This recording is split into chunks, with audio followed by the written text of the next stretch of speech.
Joining me now, my first guest this afternoon, John Barilaro, the Deputy Premier of New South Wales. Thanks very much for your time. Thanks for having me. You've been out on the ground, including in your electorate. What's it looking like? Look, it's dry. The fire threat's there, and we're still counting the impact from the weekend. And yesterday, I had a chance to go and fly up to Barilaro, where we lost 39 out of the 49 houses. That'll impact on Snowy, but they'll be fine. But we're now bracing ourselves for Friday.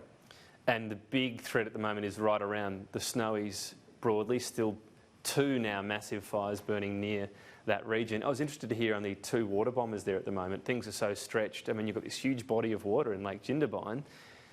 Begs the question of maybe we need a lot more air support, because they could have a bigger influence, couldn't they, if we had 10, 12 aircraft there maybe? Well, no, look, the resources that we've had and the prep we've got on the ground, we've got strike teams ready up at Thredbo and at Perisher to look after the resorts and those communities.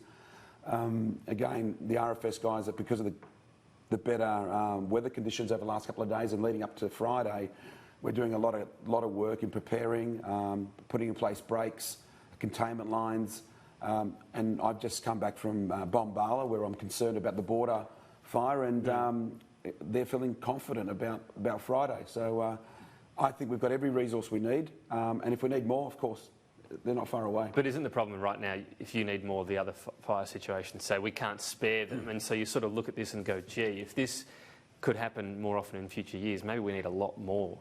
Yeah, I think out of all fires, you have an opportunity to learn from it. I think there are some learnings out of this, because it's unlike previous years. It's not just 1 or 2 fires happening. We've got 150 plus fires happening, so your resources are stretched. In an area like the Monaro, we're a little bit luckier because the ACT have resources. They deploy over the border. Down in the Victorian border, the same thing, because we've got to contain it in our area so it doesn't get into Namadgi or across the border. So we're in a different position. But look, I think at the end of these fires season, and when we get through this, I will have to look at resources for the future. New South Wales has targets. They're actually centring around how many homes they want to protect. That's what the targets are based on. They haven't been hitting them. Why do you think that's the case? Well, you know, again, this morning we heard from the RFS Commissioner talking about the window of opportunity when you can do hazard reduction, and with the drier weather and the drought, those windows of opportunity have been less than probably that we've needed. So it's been difficult, but at the same time, I think governments have got to push harder in relation to getting more resources in the ground when those windows appear, so we can actually do that as a reduction.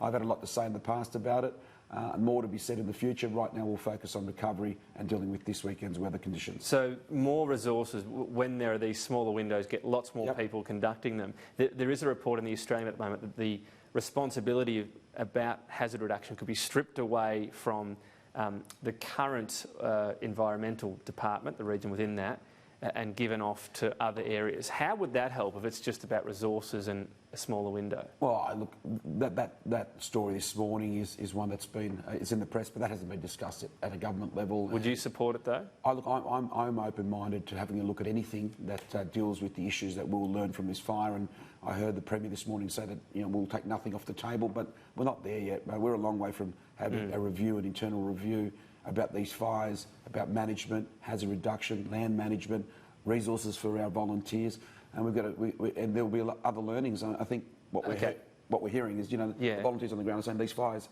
are doing things they've never seen before. So, but when you've called in the past, I think it was late last year, even in Parliament, saying more hazard reduction. Absolutely. That's up to your government to do. So, should this have been foreseen earlier? Should you have had more resources in these smaller windows earlier? Yeah, look, absolutely. I've been critical of being held by the political agenda of the Greens in relation to hazard reduction, but at the end of the day, how have they had an impact? Oh, look, the issues of green ideology have made governments of the past, predominantly when Labor's in government.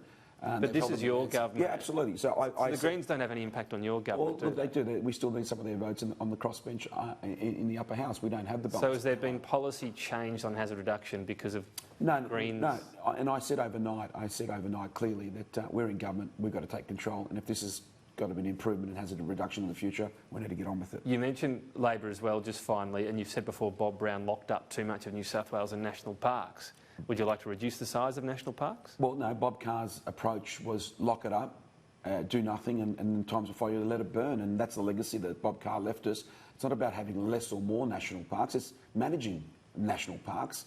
We don't do anything like what they do overseas. You know, people are passionate about their parks, but you've got to have access for tourism, access for managing fuel loads. But there is access at the moment for managing fuel loads in national parks. Yeah, but we're not getting there. We're not doing it, and that's my point. Right. But when you mention Bob Carr, I mean, what impact is he having? Unless you're going to reduce the size of... No, but the native vegetation legislation, the deals that he did with the Greens when he was in power, what we're now paying the price for, and this is what we've got to reverse going forward. So it's legislation he passed that you'd like to reverse? Absolutely. All right.